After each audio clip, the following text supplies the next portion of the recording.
hear Alex speak in February, I believe it was, and we wanted him to come back immediately. For those who don't know, Alex has a doctorate in divinity from Harvard, and he is now living in Farmington Hills,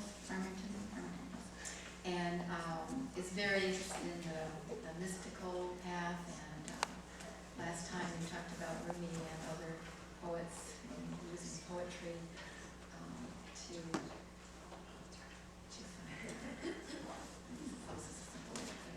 But today, he's going to share once again, and so please, let's welcome Dr. Alexander Riegel.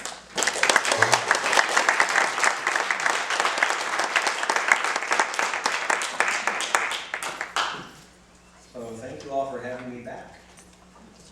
So as Della said, I was here in February, and last weekend, some of you were in Southfield at the Northwest UU Church there, participating in my Mystic Poet Workshop, and thank you all for coming.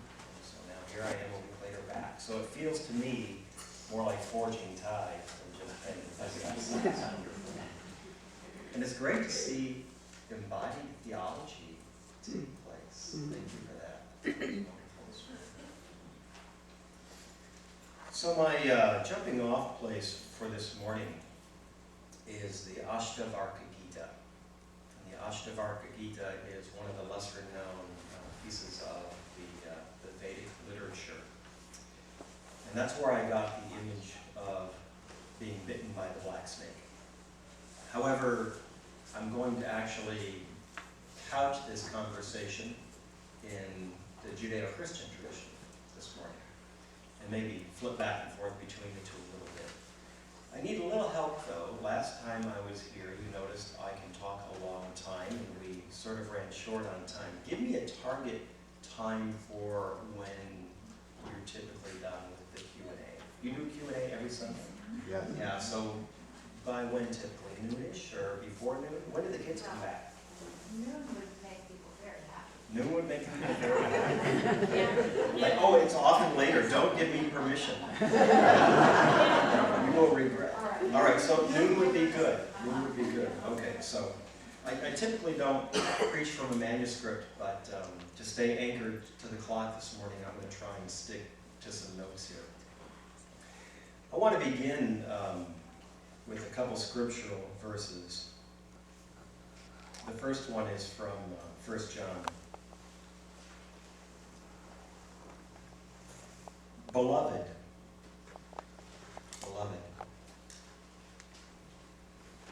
let us love one another. For love is from God. And everyone who loves is born of God and knows God. Indeed, the one who does not love does not know God. For God is love. The one who does not love does not know God. For God is love.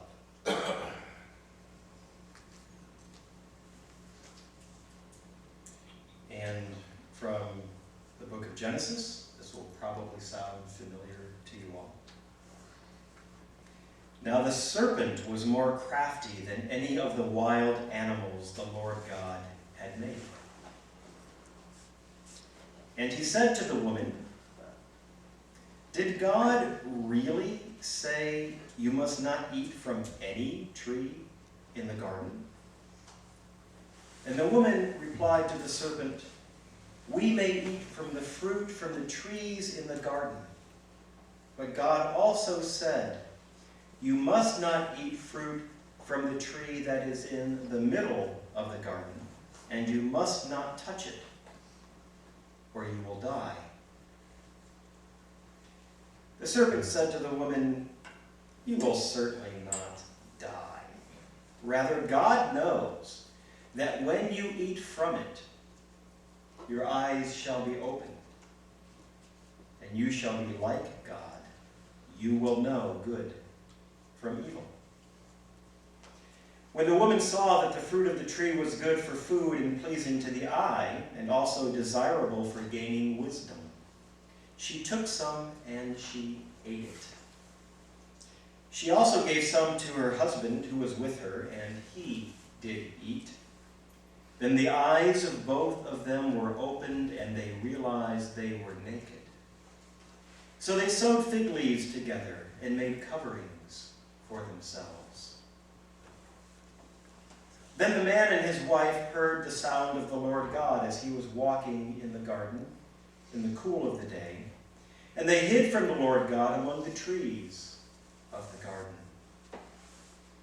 And the Lord God called to the man, "Where are you?"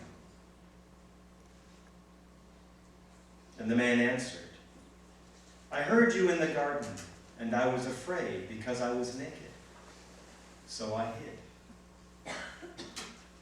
Then the Lord God said, "Who told you that you are naked? Who told you that you are naked? Have you eaten from the tree from which I commanded you not to eat?" The man said, "The woman you put here with me, she gave me some fruit."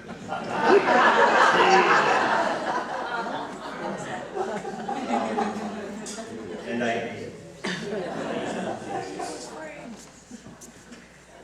Then the Lord God said to the woman, "What is this that you have done? What is this that you have done?" And the woman replied, "So the serpent deceived me, and I ate." It's always great to be able to pass the buck, isn't it? I often feel sorry for my son because he's an only child. And there are moments when it's really clear there's only one guilty party present. Because there's me and there's you, and I know it ain't me. And it's fun to watch his brain try and compute real fast. Where do you pass the buck when there's no one to pass the buck to? But he still makes a valiant effort at this time. So this question has always been a profound one to me. Who told you you are naked? Who told you you are naked? I think there is a great deal of symbolic significance in that question. And that's really what the sermon is about today. It's an exploration of the question, who told you you are naked?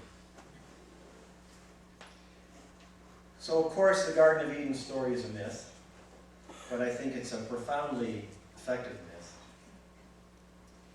because it speaks to something that on an intuitive level we all feel and have a deep conviction about, I believe. And what it speaks to on an intuitive level is that somehow, somewhere in human history, there developed a glitch in the system. There's a glitch in the system. And we recognize on some level that we are separate from the greater reality. We're separate from the greater reality in certain capacities. And we feel that this isn't how it ought to be. And so much of human striving, I believe, is an attempt to regain that lost connection with the greater reality. So it's a great myth for speaking about the glitch in the system. So the sermon subtitle is Reality, Illusion, and the Path Back to Love. So what is that reality that we long to reconnect with? Because we know there's a glitch in the system. And I believe the reality with which we long to reconnect is that unitive state where we know there's only one, one universal, conscious, loving spirit that is the ground of all being and to which we are all connected. That is the state that Adam and Eve were in when they were walking in the garden prior to eating the fruit from the tree of the knowledge of good and evil. They had a connection with God. They had a unified experience with the ground of all being. And somewhere, somehow, something went amiss. And human experience ever since then has been an attempt to rediscover this lost connection. There's a German theologian, Friedrich Schleiermacher. You've probably heard his name. He spoke about religion with the phrase ultimate dependence. And Schleiermacher's belief was that the truly religious experience is the experience of ultimate dependence on something other than my own finite ego structure. The belief that I am connected to and can depend upon a greater reality other than myself. Ultimate dependence. So religion for him is striving to get back to that connection, that unified experience where love is the overriding connector between all people and us and God. Somewhere, somehow, somebody told us that we're naked. So I don't really spend a lot of time trying to identify what exactly the glitch in the system is. I spend more of my time looking at what are the symptoms of our lost connection with the greater reality. And what are the symptoms?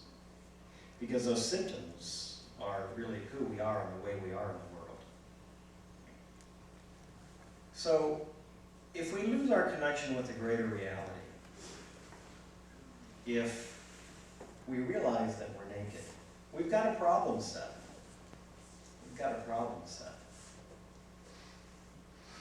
And in response to this problem set of losing the connection with the divine, with the ground of being, right? Something's got to come online and compensate for that lost connection. Something's got to compensate for the lost connection. And this is the catalyst for the development of our ego structures. See, when we were connected to the ground of all being, we weren't self-conscious. We didn't know we were naked. And when we lost the connection, we became self-conscious. We became aware that we have suddenly become separate from God. So we can no longer have a sense of ultimate dependence. So we learn or come to believe that we have to do it ourselves.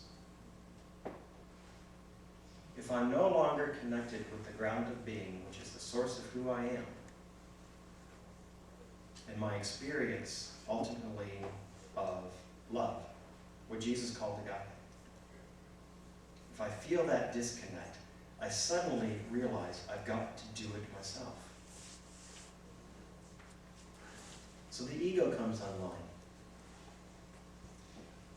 And the ego comes online, and we have these mental perceptions, and we have these emotional states, and we have these bodily experiences. And it does the best it can to learn to manage life experience on its own. So the ego really, in my mind, is a symptom of our lost connection with the divine. The ego is a symptom of our lost connection with the divine. So the ego comes online, and it has an agenda, and the ego's agenda is survival. You are now left to your own devices for surviving in the world and getting your needs met. This becomes the agenda of the ego. And we all have our own particular conditioning in which this happened for each of us. But somewhere in the evolution of you as a person, you too have this perception that I can't trust the greater reality in and of itself.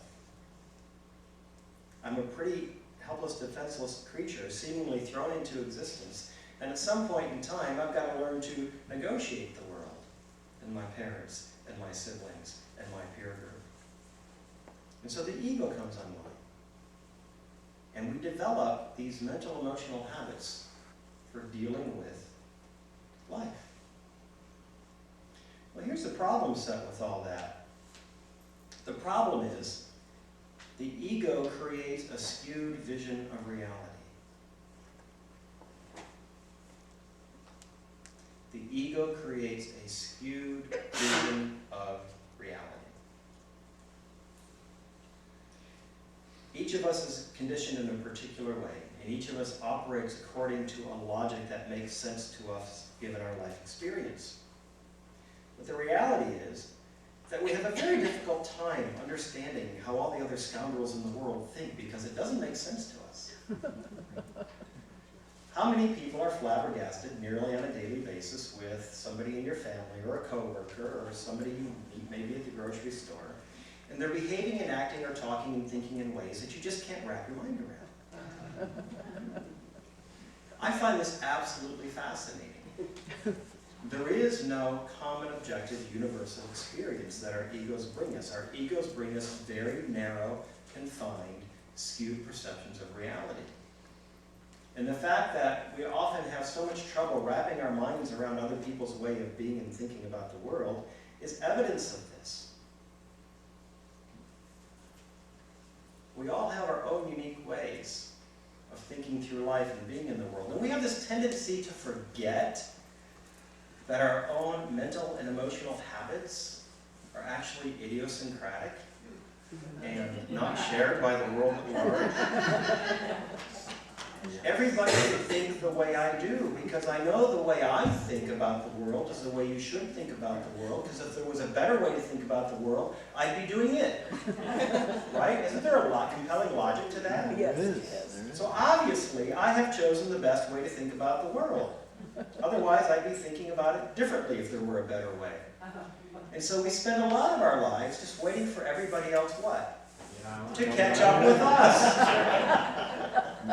The problem is, they're all doing the same thing. So our egos are idiosyncratic, flimsy mechanisms for getting us through life and trying to reconnect to the ground of being. And the Ashtavakra Gita talks about this. The Ashtavakra Gita is where we're introduced, or at least not introduced, but heavily influenced by this notion of adhyasa, which is a Sanskrit term. And it means to throw upon. Adhyasa, to throw upon. And so adhyasa means for the mind to throw its perceptions upon reality. Right? So this is what the ego does all the time. It throws its perceptions of reality out on reality all the time. There is our own mental and emotional habit overlay on the environment. Projection. Which means we never see things as they truly are. We only see things as our mental, emotional states want us to see them. This goes for life experiences. This goes for other people. So the perceptual mechanism of the ego especially creates a skewed vision. And this is the illusion. We suffer from adhyasa. We never see reality as it actually is. And reality as it actually is the unified state where our connection with the ground of being testifies that love is the core experience. And to the extent that we do not perceive and feel this in our lives is the extent to which the ego has created in each of us a skewed vision.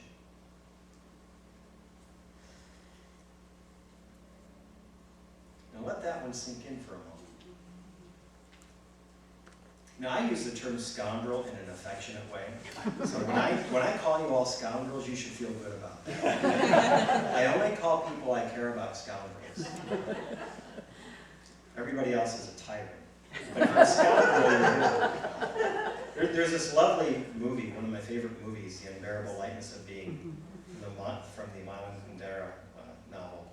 And one of my favorite characters, talks affectionately about scoundrels, and so I've adopted that phrase. So you think about the scoundrels in your life, right? The people you like, but who drive you crazy, maybe. Or you think about the tyrants in your life, the people you don't like, and they drive you crazy. And you could even think about the people who are neither tyrants or scoundrels, but who are actually pass the test and get into the club, and you actually just love them for who they are, right? You probably don't love them for who they are. You're probably projecting onto them attributes from your skewed perception. They just happen to be close enough to your way of perceiving people that you can project all that good stuff. We never see people for who they are. So this is symptomatic of the problem set of our lost connection to the ground of being. So we have a skewed perception of reality. And we walk through our lives waiting for everyone to catch up with our skewed perception. So what do we do with this problem set? In my mind,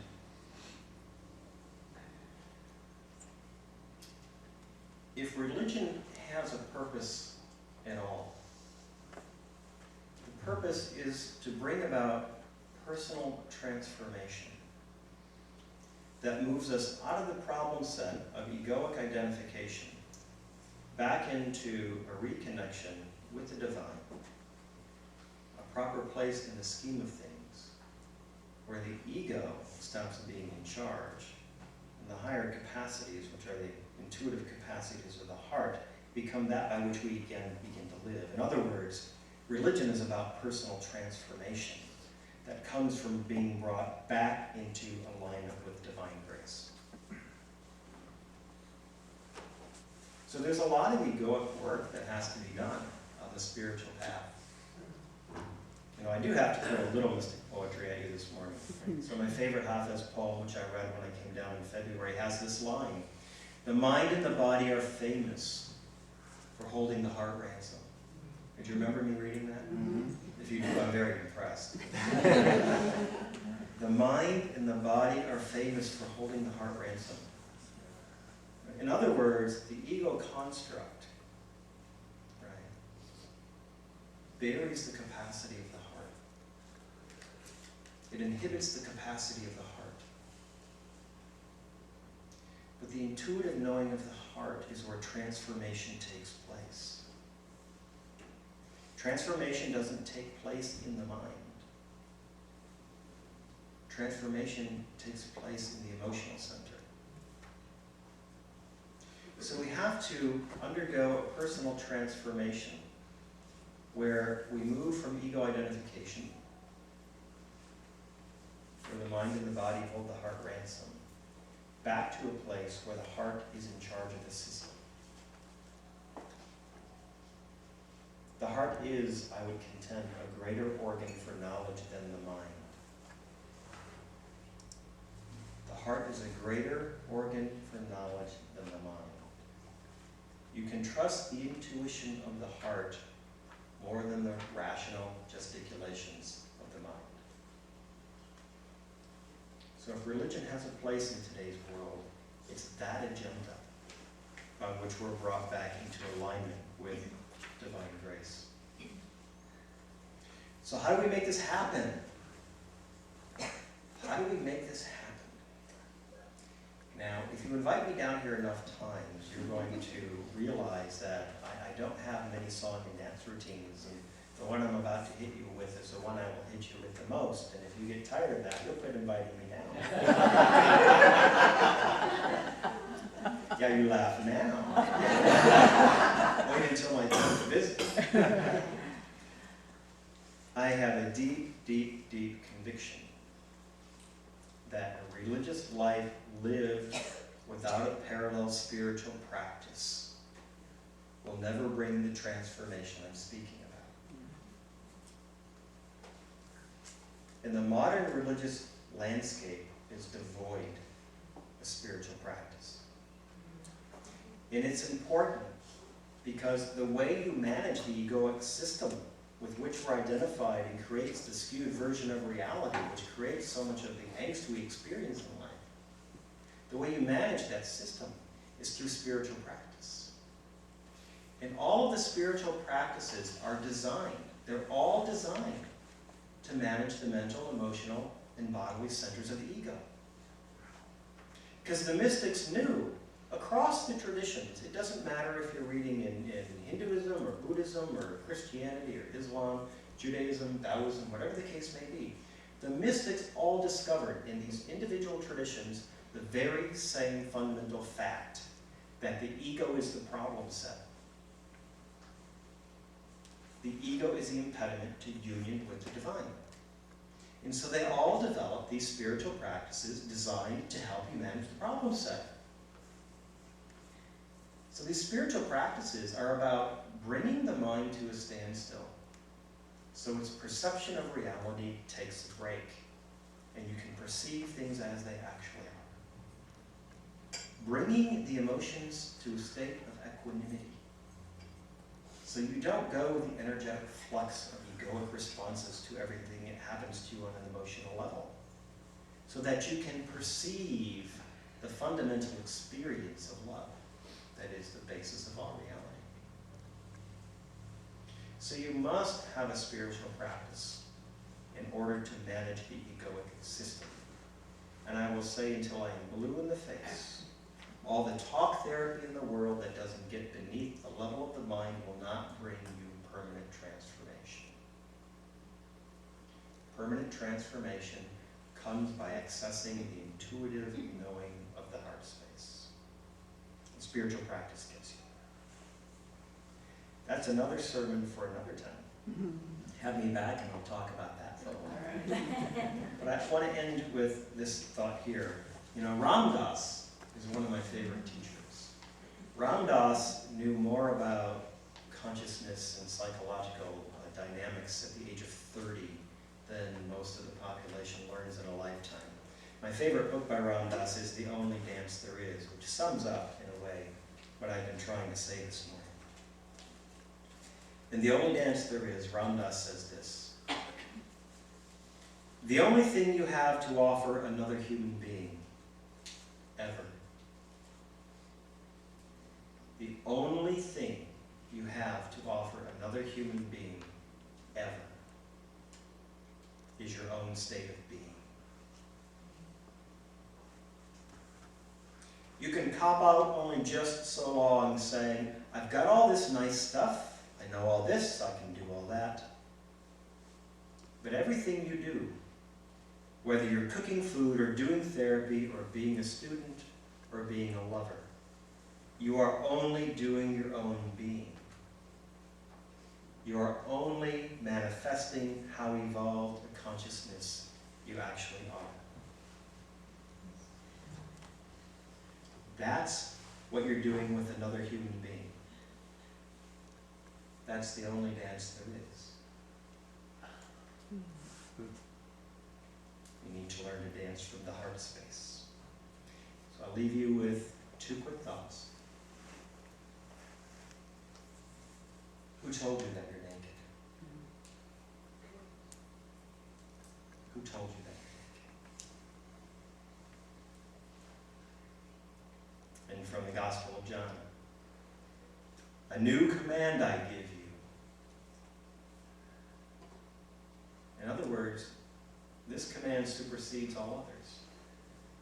A new command I give you. Love one another. That's it. Those are the marching orders. Love one another, even as I have loved you. I have many interpretations of the word namaste, and today we'll do this one. Namaste, which means the agape in me, recognizes the agape. And when we recognize that together, we are love. Namaste. Namaste.